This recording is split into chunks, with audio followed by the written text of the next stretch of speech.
Hello, and welcome to the Imaginaries podcast. I am that mid-90s haunted Zanga blog post come to life, Kent. And I am the terrible idea that J.K. Rowling had at 3 a.m. last night, Tony. Oh, that's way worse. I cede all hauntings to you now from here on out. So, welcome to yet another amazing, exciting episode. We are super stoked to introduce you to our guest today. So our guest, Deji, do you want to go ahead and introduce yourself a little bit? Yeah, my name is Deji Bryce Olukotun, and I'm an author based in California. Yes, and you've done all kinds of things that are interesting and relevant to today's conversation, and we'll probably dig into those as we go a little bit. But suffice it to say, as a starting point, you have published several books, and they are the Nigerians in Space series.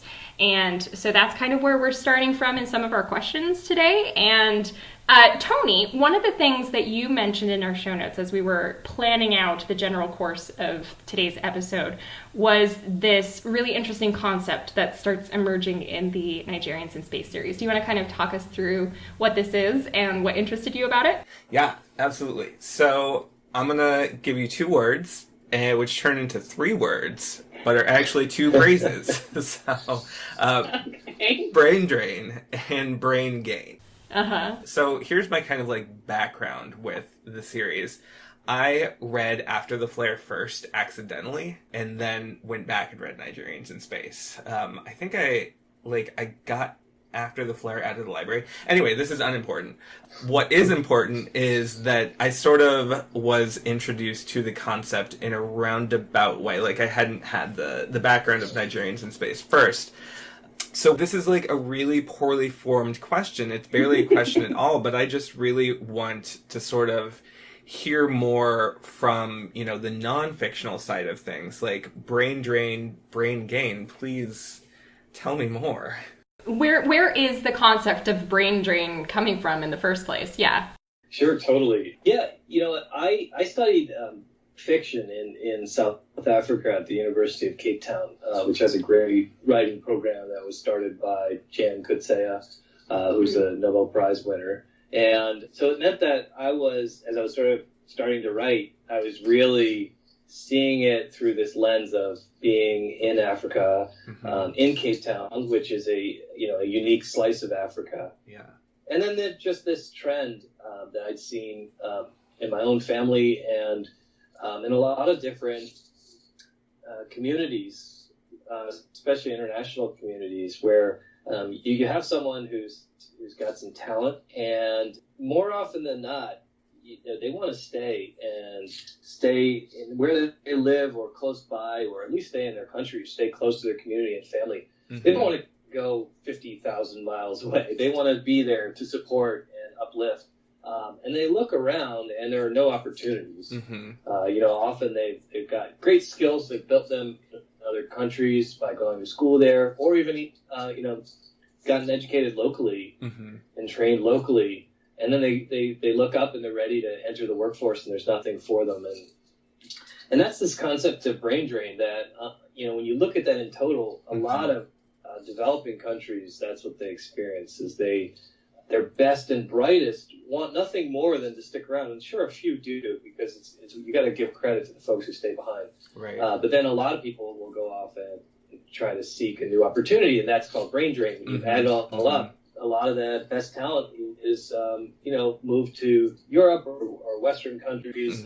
It's changed because a lot of folks now even go to China or Japan. And brain gain was a joke that I heard offhand when I was in Nigeria, and it was just a kind of a government official joking about this project in which some Nigerians who lived abroad were offering their services to come back and support in Nigeria. And he said, we should have some brain gain. Yeah. And that's what sparked the idea for the book. Oh, cool.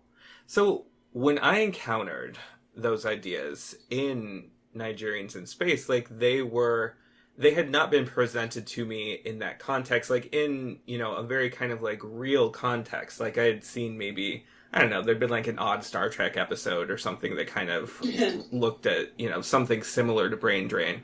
But have you, what sort of works, books, shows, movies, whatever, have you seen also engage with the idea? Or like, what were you drawing on as far as works that you looked to that had maybe engaged with the idea? I hadn't seen it. I'll be honest. I think a lot of stories about immigrants will touch on this. And it's really just a lived experience that I saw with my friends and family. So I hadn't seen this story told, certainly not from the standpoint of a thriller, which I was kind of trying to work with in Nigerians in Space just to make it fast-paced. I think in movies you will see some great treatments of the immigrant experience, but I started writing that in 2006, so it just was not a big part of the conversation. It was just something that I thought would be fun to discuss, and a lot of communities get intimately, but never really talk about it because there's not much to be gained, by talking about a common problem that people perceive. Yeah. That's fascinating. And I think we don't have a whole lot of awareness in science fiction, especially, but also I think at large of stories set on the African continent that deal with the immigrant experience, that are dealing with characters who are perhaps outside of the African American experience. So your characters are Africans who, well, not all of them, but some of them are Africans who have lived in various countries and are now moving back to Africa. And I was wondering if there was more about the immigrant experience that you were trying to kind of tackle in Nigerians in Space that maybe hasn't been talked about yet, that you would love for people to kind of pick up on? Definitely. That's a great question. I think Nigeria in particular has all kinds of double standards and identity challenges. And I can tell you, specifically in South Africa, Nigerians have a reputation, or they did when I was writing the book, of being, drug dealers and criminals. There's a long history for that. And it's partly because Nigerians moved to South Africa for opportunities. They brought with them skills that they developed in Nigeria, which made them a little bit more pushy and successful in some respects. Certainly there were criminals, but then there are also a lot of professional immigrants from Nigeria that went to South Africa. But the overall reputation was a negative one. And then, in the U.S., I think most people don't really think about it. It's more just maybe if in the 90s or even the 2000s, you might have gotten an email from a prince, it's right. It's called a 419 scam. And I think that's like, people remember that, but it's actually not that common anymore, at least not in that form. So it's just really not much of a reputation at all. And, but it struck me, just having that experience of, being in a place where, in the U.S., saying you're Nigerian was kind of like, oh, okay, whatever. But, living abroad, it often had a pretty negative connotation. And I wanted to unpack all those standards that people were being held to. And one reason there's, Nigerians are, in a lot of places, there's a lot of them, almost 200 million, which most people don't realize. They're all over, spread out. There's a lot of room for them to go. And there are a lot who stay behind in Nigeria, but it's, and then there's a very high level of education within Nigeria because of its British colonial history. So there's all, just a lot of different contradictions that I try to do in a little bit of a funny way, you hear these things, you're just like, wow, if I'm not a drug dealer, I'm this, if I'm this, and you're just kind of stuck. And I think a lot of people have experienced that, where your identity doesn't really work to your advantage, so you might as well make a joke of it. Well, I love that your books are not only asking, say, like Western or American readers to treat Africa as something other than a monolith, but you're asking African readers to do the same. And I think that that's really interesting, kind of teasing apart the different cultural understandings and perspectives. It's beautifully done, and it is humorous. I think that comes across very, very well. Where I'm at in the Nigerians in Space series, there's there's kind of some sardonic wry wit happening in the background, which I find super fascinating. Especially because it's hard to find near future science fiction that is humorous without losing some nuance, I suppose. So yeah, congratulations, you did the impossible. Well done. Thanks. It's just it came out that way. It's definitely not designed to do that. Huh. Well, and speaking of humor, I feel like this is a good place, Tony, for you to insert the obligatory Jurassic Park question. Oh my God, yes, please. Okay. All right. I was so excited when I saw that you had written that article for Medium. I was like, oh my God, this is my shit. So so there was one of your points in particular. So this article, for our listeners, I'm going to link it. Yeah, and this was originally published in, where was it originally published? The New York Review of Science Fiction. Okay, there you go. Yeah. And now I looked it up on Medium, but it is How to Create Your Own Jurassic Park, Part 1, a writer's guide to expanding Michael Crichton's iconic story. And it is several lessons. The article takes the form of several lessons. Lesson number 5 is don't make the dinosaurs human. And I love this because this is, if you can believe it or not, this is totally a way that I'm going to get to, like, technology. No, that's totally believable because that's what Jurassic Park is about. But there was this book also from the 90s. Well, no, Jurassic Park was 80s, but from the 90s, like late 90s, by Bob Bacher, called Raptor Red. And it was, like, from the perspective of a Utah raptor, and it like chronicled a year in her life. And as soon as I read don't make the dinosaurs human, I was like, ooh, Raptor Red, how does that relate to this? And it was, what I found so interesting about what you wrote there is essentially what you were saying is don't turn the dinosaurs into serial killers. Like, works at, like, whether you're looking at sharks or dinosaurs or piranhas or giant bugs or giant spiders. Oh my God, or giant spiders. Like, don't turn them into serial killers because, like, I think it's more entertaining, when people are just dealing with nature or whatever. So the question for me kind of became from that, like, how do you keep these dinosaurs, which are really technology, which are really human? I don't know. How do you kind of avoid in a work like Jurassic Park, which is so unsubtle in how it hits you over the head with how technology and new technology that's unproven, is bad. Technology is bad. Like, how do you see that? I had a question here, I swear to God.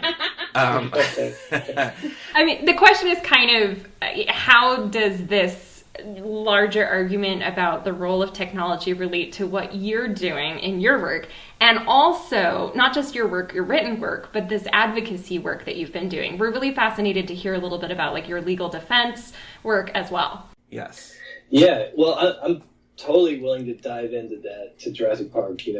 That story hit me at an age where I was really impressionable. I felt it was challenging, and then, Steven Spielberg got a hold of it and turned it into this worldwide phenomenon. Yeah. So I think we're in a safe space to criticize it because it's going to do just fine. Yeah. I think as you said, Tony, I think the situation was scary enough where if the dinosaurs just behaved as sort of wild, maybe that's not the right term, but followed their natural instincts. Mm-hmm. There were enough weird anomalies in their DNA and the way that they'd appeared, and to make them already completely terrifying. Right.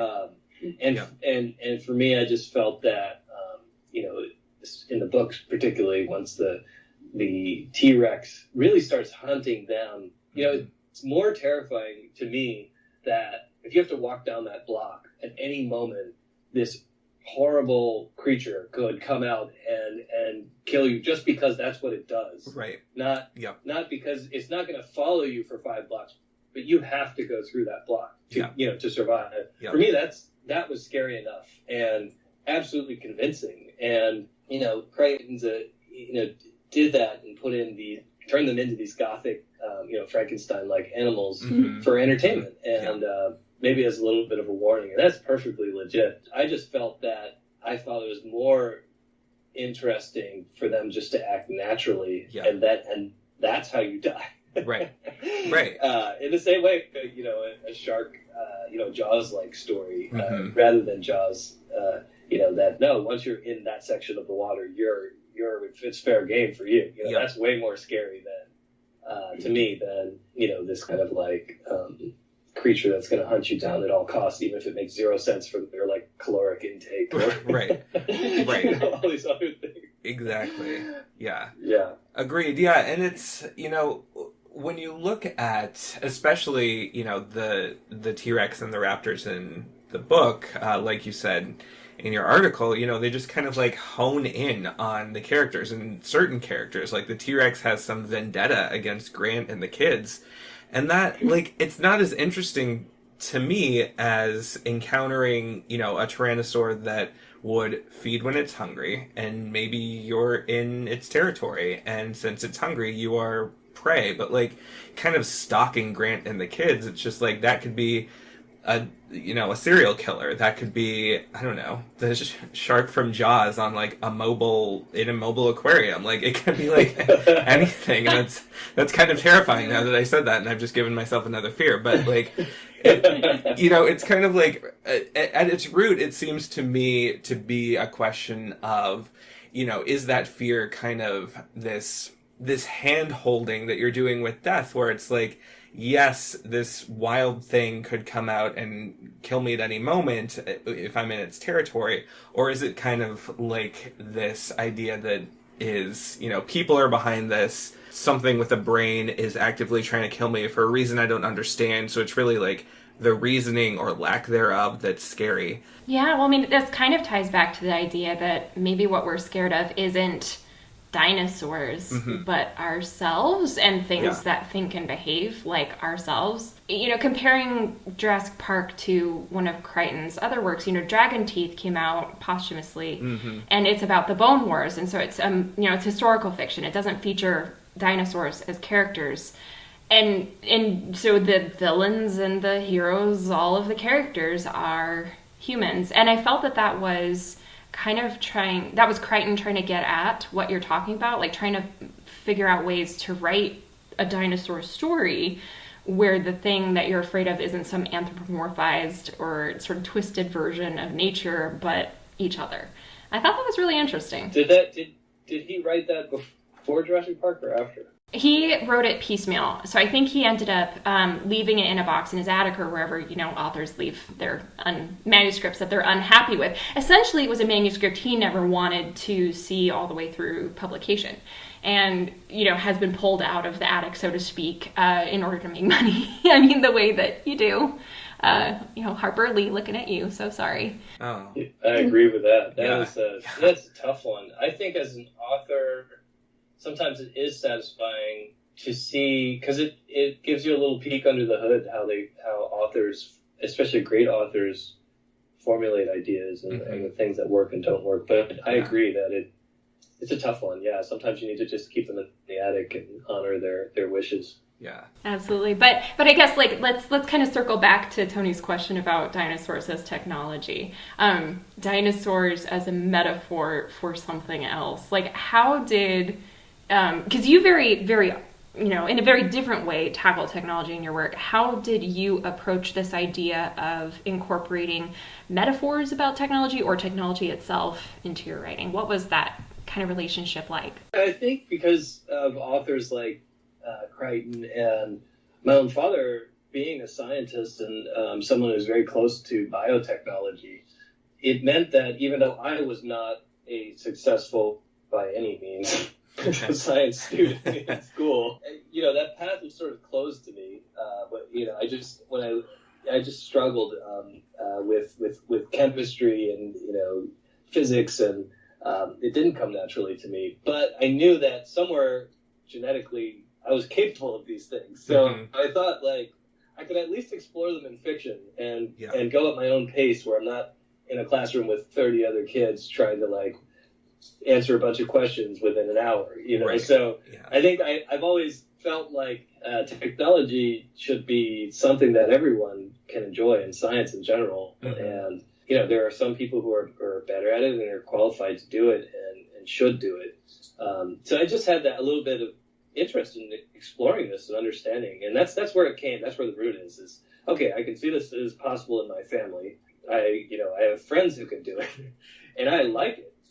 I'm just not going to do it for a career because that's not really how I'm built. But I think the stories around it are fascinating, and I thought Crichton, for all his flaws, successfully explored a lot of cutting edge technology, and there are a lot of other writers who do it too. So that's how I was drawn to it. And with Ashley the Flare is where I get a lot more in hard science fiction, and I think that was by being working for a technology activism organization.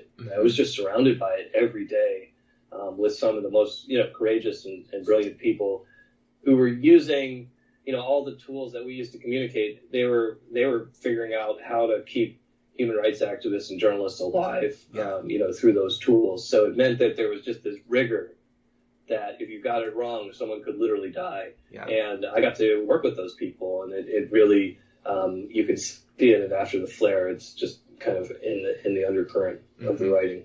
Yeah. The stakes were very real. Yeah. For you. Yeah, and they had people who put their lives on the line, literally, like journalists and human rights defenders, LGBT people who are fighting for equality.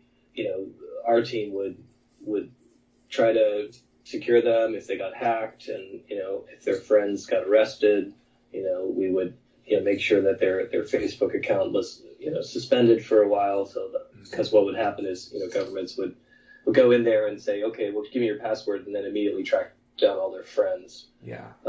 Especially if they were sexual minorities or activists.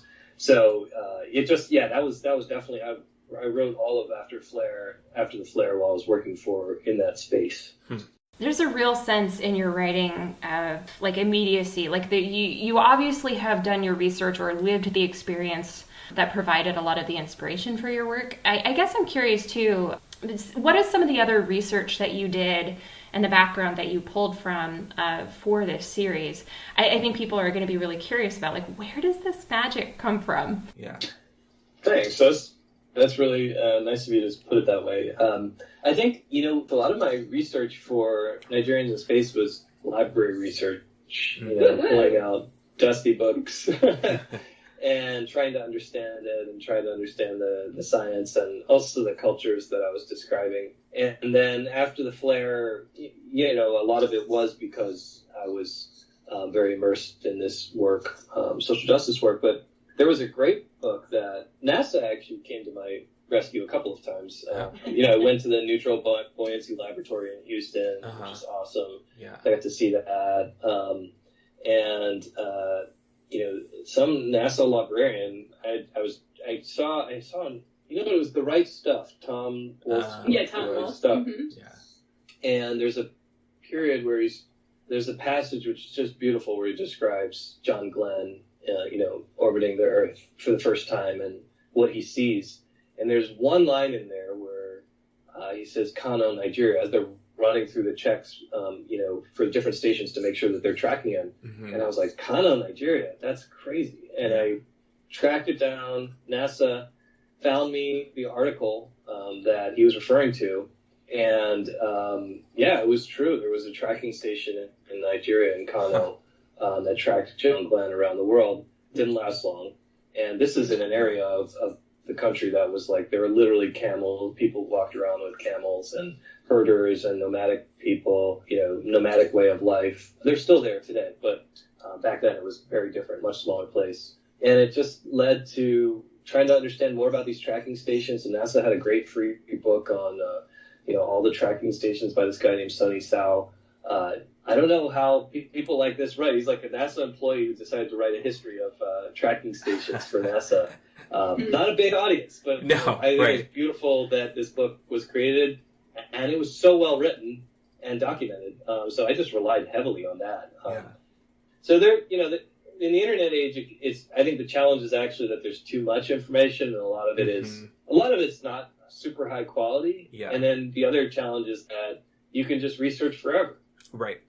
Yep. So picking up a book like about the NASA tracking station, it narrowed it down for me. It's like, okay, this is what I'm going to dig into, because this is interesting. And it's something that I had never thought of. Like, how do you keep track of the things once they go into orbit? How did they do it back then? It was people living on remote islands with their families, on a federal contractor salary halfway around the world. It's a crazy time. I mean, there's a lot more stories to be told there. Sounds amazing.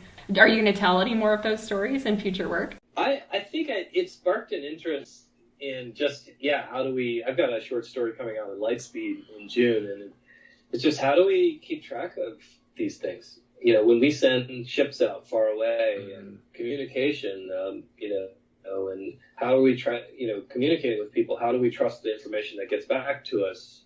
And it's a very technical thing, but it is kind of fundamental to, like, if you're an explorer and you can't talk to the people back home, what do you do? So I think I'm just going to have an ongoing interest in that. It's so important for space exploration. Yeah. Well, thank you for sharing that. Shifting gears very awkwardly, I just want to throw out We Are the Alphanauts. Tony, have you had a chance to read this one yet? No, I haven't. All right. So We Are the Alphanauts. This is a short piece that you published relatively recently, 2015, right? And it's very different in tone. It's essentially like a Black Mirror episode, essentially in tone. And I was wondering, where does something like that come from? Is something like We Are the Alphanauts kind of born out of an idea that doesn't fit into the, like novel length works that you're writing, or was it just kind of born complete anyway, and so that was the form it took? Yeah, thanks for asking. That story is about a person who is a content moderator for a social media company, but what the social media company traffics, what it sends is scents and smells. And actually that story came out of, I worked for an organization called Pen America, where we were defending writers, around the world who were being persecuted. And at some point I just was like, every time, this is tied to Facebook, or it's tied to some Google search, or it's tied to Twitter. And these writers they're fine when they write their books, and then they post a short poem on Facebook and they get arrested. And I just kept asking, I was like, who is making these decisions to allow these videos up? It's now a common conversation, but when I started asking this question in 2011, it was not. And in fact, I still remember the first article that explored this, and it still was not until maybe 2 years ago where this stuff really broke. And now on Twitter, and I know there are PhD students who that's what they study. There's entire departments. You can specialize in content moderation. It's a job now at these companies. When I was asking these questions, no one knew.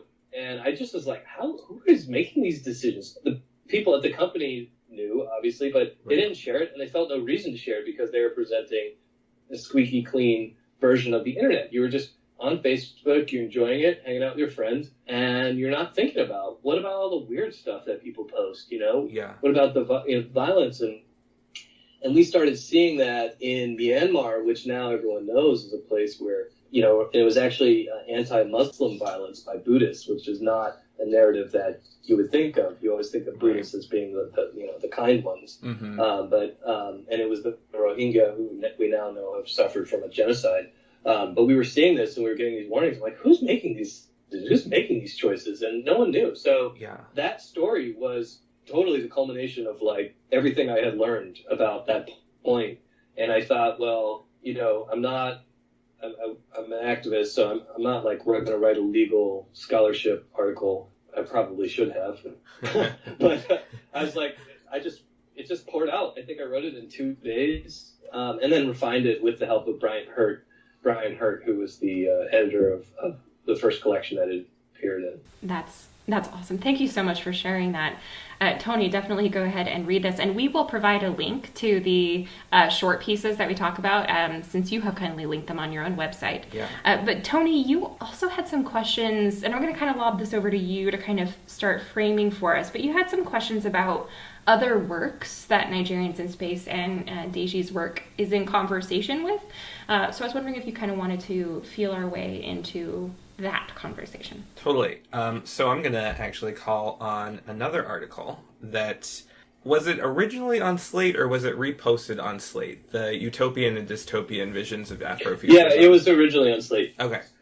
So we will again link this for our listeners, but this piece called Utopian and Dystopian Visions of Africa, is this a true moment of change, or are we just seeing more characters of color in sci-fi?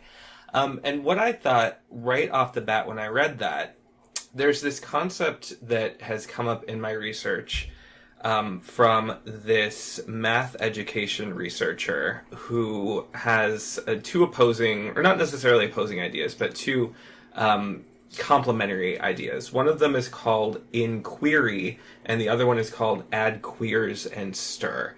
And essentially what the ideas are is that if you are, espousing a kind of education that's actually thinking about how systems of power are put in place, and you're doing that in like a math classroom and really kind of considering from the ground up, who teaches math, who do they teach math to, what is math used for, like what has math historically been used for, like that's kind of that's mathematical inquiry. Whereas if you just if you have textbook examples and story problems come with the like two male names instead of a male and a female name, like that's just kind of like add queers and stir.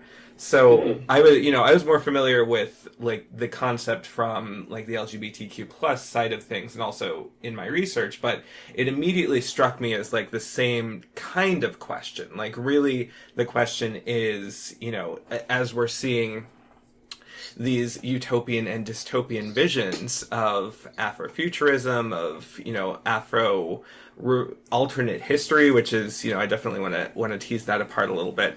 Is it really just is it change? Is it like inquiry, or is it we're adding not just queers but people of color and people who are non-Western to like science fiction and just like stirring them in? So what is your sense of it right now, like almost mid 2019? Where is science fiction? That is a great question. It is a very large field, it feels like right now. There's so many great writers starting to enter the conversation, and I've tried to always educate myself and understand how a publishing world works, but I still don't have a total handle on it with science fiction and who are the most important publishers making voices heard. But I think I wrote that a couple of years ago, and there was a buzz starting to happen, and I think in a good way. That there would be some more opportunities for different kinds of storytelling. Daniel Jose Odair and a number of other folks were involved with the Hidden Voices anthology, which was, a challenge that they basically were challenging publishers who were saying that they couldn't find diverse voices to publish. Right. And there was some of the phenomenal writing in that collection. Long Hidden, sorry, is the name of the collection. Yeah. And so I think there was something starting to happen, and there was the we need diverse books hashtag on Twitter, and but it hadn't crystallized. I think as I mentioned at the Biosphere 2, where we met in person, I think the Black Panther is a catalyst, and it's you can see just a number of great voices being published who I've gotten a chance to read and to meet. Nikki Drayden, and I read a book by Jessica Raceman, which was fantastic recently. I'm currently reading Lavi Tidar's Central Station, which is mind-blowing. And, there's the solar punk stuff, which Andrew Hudson's working on. And there are a lot of very interesting voices coming. And I'm encouraged by that. I'm encouraged that, first of all, that these writers are actually getting the ability to develop the skills to write it, which sounds so basic, but writing, at a level that can be published, actually there's a whole lot of skills that need to go it's not like you just start writing and suddenly you're ready to publish. Like, it is a craft. Right. Yeah. And what is encouraging to me is I'm seeing so many writers of color and diverse voices really writing right now. Yeah. And I think that will lead downstream. I still feel that, when I talk to different agents and publishers, I think they want the dollars, but they don't really want to have the conversation. There are a few who will take that risk, but they're building their lists, and they have some. When you look at who's really on the list with John Grisham, right? Who's really repping that kind where they know they're going to get those kind of sales. And if you look, I would say gender diversity is actually I think very good from what I'm seeing. Still work to do, but then when you look at people of color and sexual minorities, and it's just like, for me, it's there's a ton of work. It's a consciousness shift that needs to happen. There needs to be a feeling. I think there's just, to me, someone in publishing, I see a little bit of it. Okay, we'll make a little space, we'll make a little room, we'll find a little air for you guys, and there's not the deeper conversation that would say, no, you need to be here, because if you're not here, these books aren't worth, we're actually not telling the right stories because we're only speaking for a small group of people. That's what I would love to see, is like, no, you not being here means we can't, there was a famous Beyonce meeting, a couple months ago where which you may have heard of, which she went into a room and Reebok was trying to pitch her on, I believe it was Reebok, trying to pitch her on being like, we're doing this great campaign, we're going to elevate your story. And she's like, no one here looks like me. No one here is from my community. No one here hangs out with the community that I want to spend time with. Why would I give you my business? And she walked out of the meeting. That kind of fundamental shift, I think, still needs to happen. Right. She's one of the few people who has the ability to walk out of that room. I'm thinking, in part, you mentioned earlier, the publishing industry and the ways it works. And, it takes about 2 years from when a manuscript is picked up before it hits shelves. And so right now, in 2019, we're finally seeing books that were written in 2016 and that were maybe influenced by the events of 2016 coming out in print format. So, maybe even 2 years from now, we're going to see a lot more work that kind of is tackling some of these issues, especially about identity and race in America. The anthology, A People's Future of the United States, which is edited by John Joseph Adams and Victor Laval, that just came out, and it still feels very much like 2016, it's responding to 2016. And so, it'll take a while before these conversations... That is a really great observation. There's a starlight analogy here, or a metaphor, that, right? The stars we're seeing, the light has been shine, they've been dead. Some of the stars have burned out. Yeah. Millions of years ago. And I think that's a really similar experience. That's a great observation, especially the bigger publishing houses, which aren't as nimble. They need that 2-3 year runway. That's a great observation. I hope that we will see some great works in a couple of years' time. Right. Well, and it begs the question, are we making sure that those books are reaching publication? Because we tend to kind of forgive the publishing industry for being glacial and slow. And so if we don't actively in 2019 start pushing for these works to come out, we may not see them in 2021 or 2022. So, activism, get in there. And it's a great point. And what do those books look like? They will look different. That's the discomfort that I think needs to happen. Is they may not. Studying fiction in South Africa, you would think, oh well, there's going to be a lot of different Black writers and maybe some writers from different, Afrikaner writers and from the Malay, ethnic group, Cape Colored. No. There's very little diversity, and the reason was that they would judge the applicants by the first couple paragraphs of their submissions. It's if this person speaks 4 other languages and English is their 5th language, and so you're going to weed them out because their English is going to look bad, right? But they speak 4 other languages, and that's a uniquely South African issue or African problem. But for me, the same thing applies.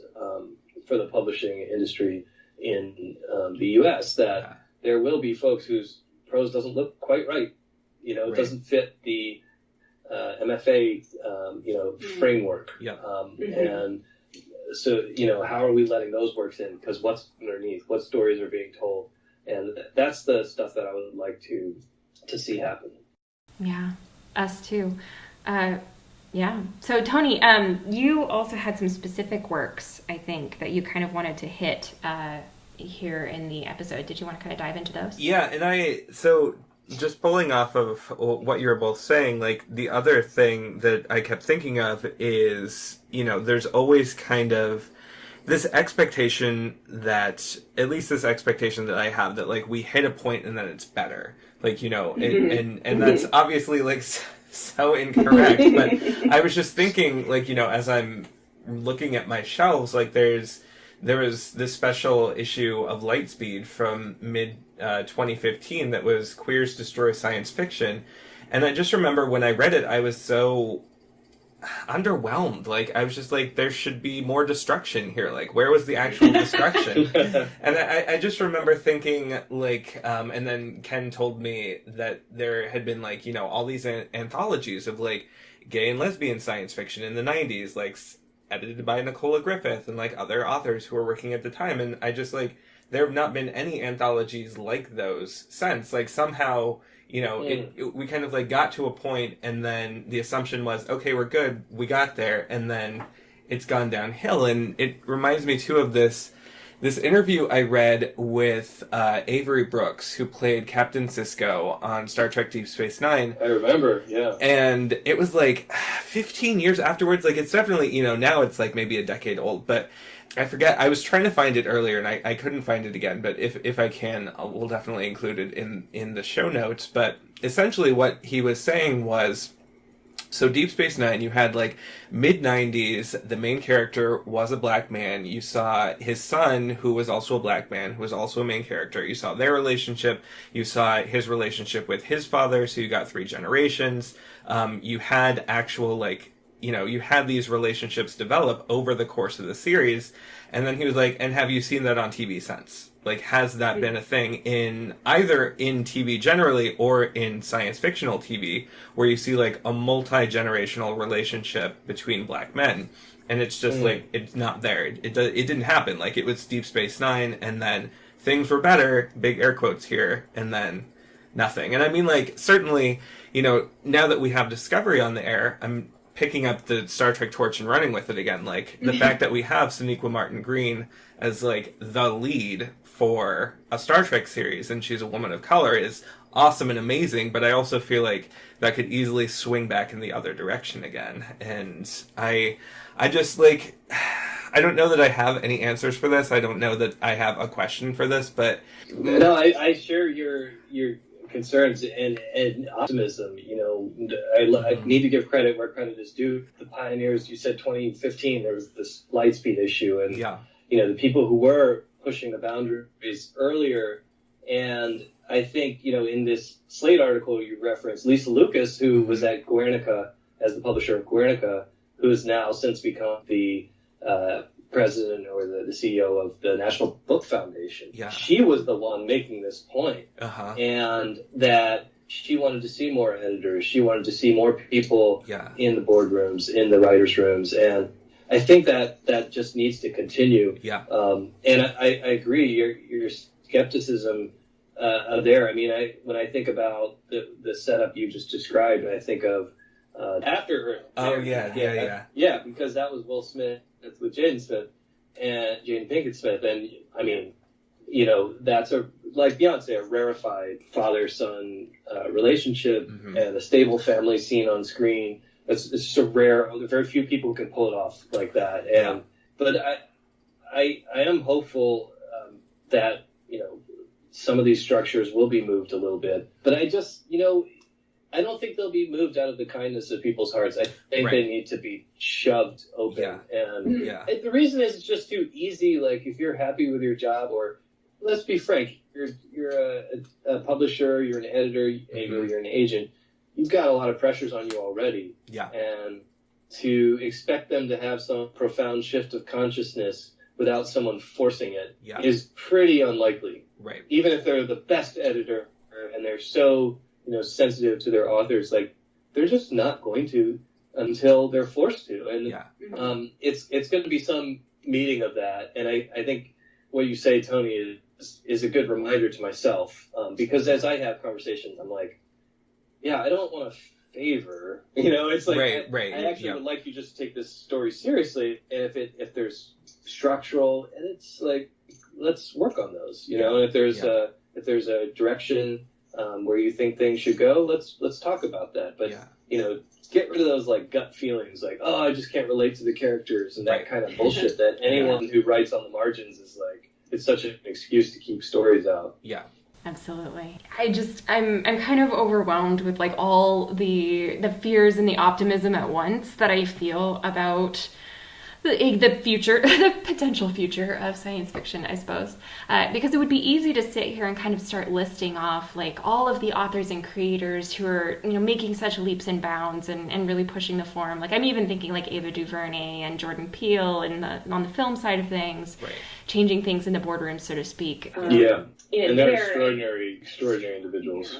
Yeah. And then of course in the writing world, we've had Nora K. Jemisin, we've had Nnedi Okorafor, we've had all of these incredible authors, Malka Older and Daniel Jose Older, all of these authors who are pushing the envelope there. But I think for me, I am still worried, in part because we've seen what's happened with like women's rights, and we've seen what's happened with LGBT rights and with civil rights in general in the United States, where it's like we have made progress, and we definitely need to, as you say, give credit where credit is due. There's so many amazing pioneers who've managed to push us this far, but we do have this bad habit, and I don't know if this is America specifically or just Western nations as a whole, of saying, oh yeah, we're doing so good right now, let's just kind of sit on our laurels a little bit and enjoy this moment of like Afrofuturism and the Black Panther blowing up cinemas and all of this.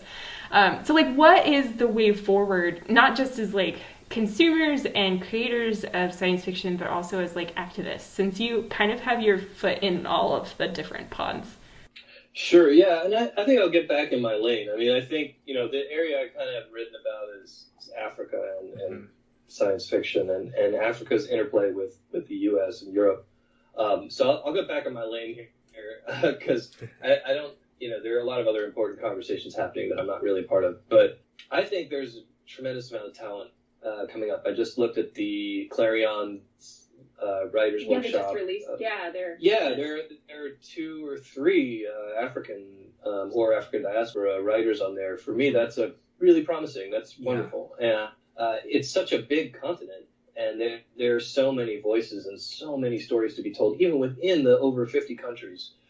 It's remarkable. Not all of them are going to be science fiction, and America doesn't have to be the place that publishes all that stuff. The best situation would be that the local publishers do that. And I think that was Sui's, experience, is that he had the connection between London and Nigeria, which is an old, connection, and his publisher, his books going through that route. And I think there may be those kinds of twinning or pairing where you have, the local publisher with a good distribution relationship with an international publisher. So I think there's just tremendous potential. And, television and the Black Panther, for all its flaws, has definitely opened up a lot of minds, and I think excited a lot of people of color, not just people of color, but people from all different backgrounds, about telling a story that can mean something. It had the Disney treatment, Disney gloss, and it has that as part of the Marvel universe. But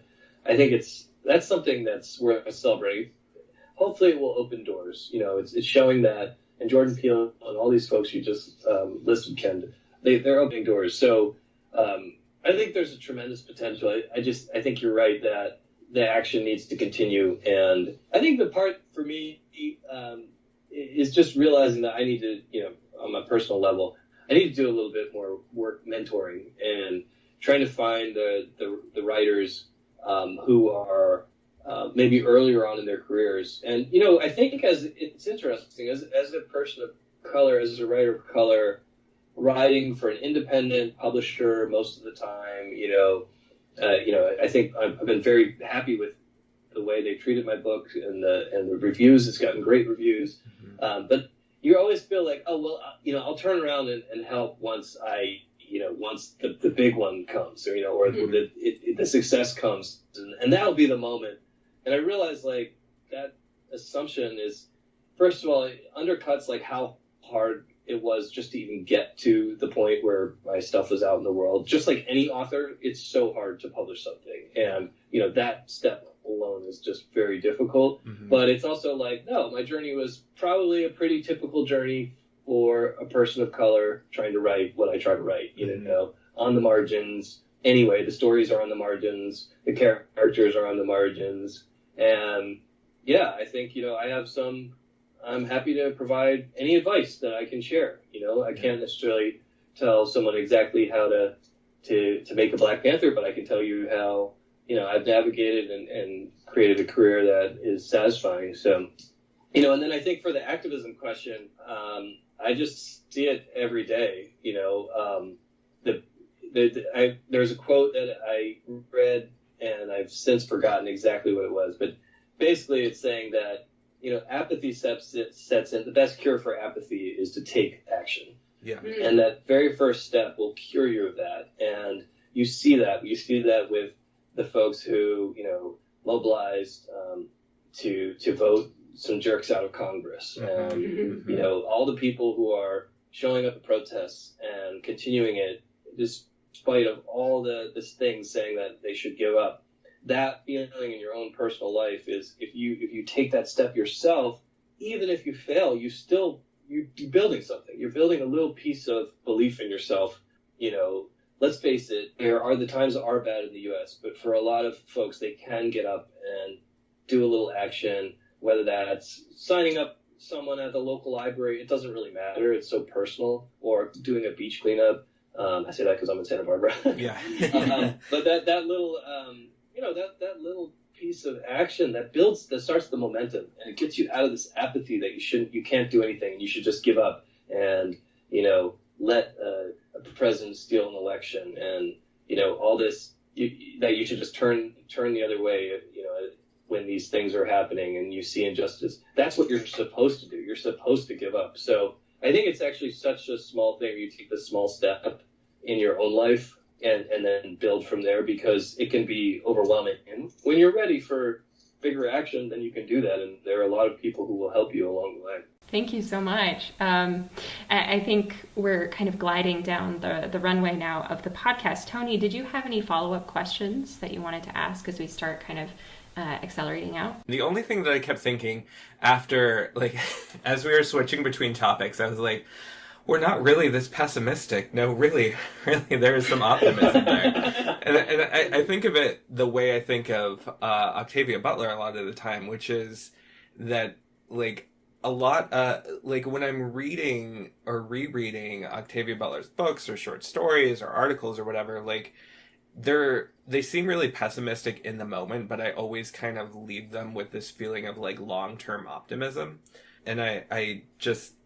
One, I think that she's an incredibly gifted writer, and speaking of people who we should celebrate, and especially folks of color in science fiction, the fact that we have Octavia Butler as a grandmaster in the history of science fiction now is awesome. Although I wish she were still alive, but I wish that all the time. But just long-term pessimism, or short-term pessimism, long-term optimism, I guess, is, the best that I hope for a lot of the time. And hopefully we get there. Maybe. Hopefully. Yeah, I think so too. And one thing I've noticed in my work and now in the tech industry is that there are allies. And it is easy to forget about them sometimes. That, I was speaking generalities, but there are people who will go out of their way to make an opportunity and who are listening. You mentioned that, Lightspeed, John Joseph Adams, I don't know if he was the publisher then, but he's taking a lot of risks. And there are editors, there are agents who are fellow travelers. They're listening. Mm-hmm. And I think, we can't give up on those folks who are paying attention and it actually does matter to them. So I do have optimism, and I've encountered those people every step of my career, including my my agent and my publisher, they saw what I was trying to do and they believed in me. And I think that there will be those people, and they need to be celebrated as well, because often, they don't need to take those risks. It would be easier for them not to. Yeah, thank you for that. Well, I do believe that is a lovely end point for today's episode. Tony, any final thoughts? Any final... Just that I agree with you. That's an awesome place to end. Well, beautifully said then, Deji. Thank you so much for giving us your time, for trying to do both baby and podcast at the same time. We are always super impressed. And did you have any final thoughts that you wanted to leave our listeners with today? I mean, I think I talked about it a little bit, but just the double consciousness. And was that you who had written that comment in the doc about the triple consciousness? Mm-hmm. Yeah, that is completely. So I'm mixed race. I am the son of an immigrant, and like a lot of people, have different interests, and the identity is key to it's been a big part of my existence, and I think it is for a lot of people. I think depending on how you perform. I mean, when you're a person of color, your skin does the performing. Mm-hmm. So it's a big part of the conversation, whether you want it to be or not. And when your name is different, suddenly you're performing another identity, and it goes on and on. And I think that for me, that's one of the things. And I think there's sometimes an assumption that in that person's community, they all know what's going on. No, often within the community, you've got three identities yourself. And right. I've got my Nigerian American friends who grew up in the same town, 10 miles away from me.